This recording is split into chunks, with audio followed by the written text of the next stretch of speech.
વડોદરાના તાંદલજા વિસ્તારમાં પતિ પત્નીના ઝઘડાનો કરુણ અંજામ આવ્યો છે। પતિએ આડા સંબંધની શંકામાં પત્નીને બેરહેમીથી રહેસી નાખી છે। આ સમગ્ર મામલે મૃતકના પિતાએ પોલીસ ફરિયાદ કરી છે। પોલીસે ફરિયાદના આધારે મૃતકના પતિની અટકાયત કરીને આખરી પૂછપરછ હાથ ધરી હતી, જેમાં પતિ જાવેદની કરતૂતનો પર્દાફાશ થયો છે। જાવેદે જ તેની પત્નીની હત્યા કરી હોસ્પિટલમાં લઈ ગયો હતો। આ સમગ્ર મામલે એસીપી અશોક રાઠવાએ જણાવ્યું કે રિક્ષા ચલાવી પેટીયું રડતા જાવેદને તેની પત્નીના આડા સંબંધની શંકા હતી।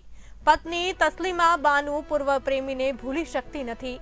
માની બાળકો ઘરની બહાર રમતા હતા તે સમયે દુપટ્ટાથી ગળે ટૂંપો દઈ મોઢા પર ઓશીકું રાખી હત્યા કરી હતી।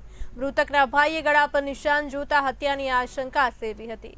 પોલીસે ફરિયાદના આધારે કાર્યવાહી કરી જાવેદની પૂછપરછ કરતા તે ભાંગી પડ્યો હતો અને હત્યાની કબૂલાત આપી હતી। આરોપી છે એના લગ્ન છે આજથી 17 વર્ષ પહેલાં મરણ જનાર સાથે થયેલા હતા અને નવાપુરાના રહેવાસી હતા અને આ જે પતિ છે સતત શંકાશીલ હતો કે ભાઈ આ મારા વાઇફ છે એમનું કોઈ જગ્યાએ કંઈ ચાલી રહ્યું છે એવી શંકાને કારણે કે આડા સંબંધ હોવાની શંકાને એને સતત શંકા રહેતી હતી અને કાલે તે દિવસે પણ એને લઈને એની બોલચાલ થઈ હતી અને આવેશમાં આવી જઈને આણે એનું દુપટ્ટાથી ગળું ઘોટીને મૃત્યુ નિપજાવેલ હતું।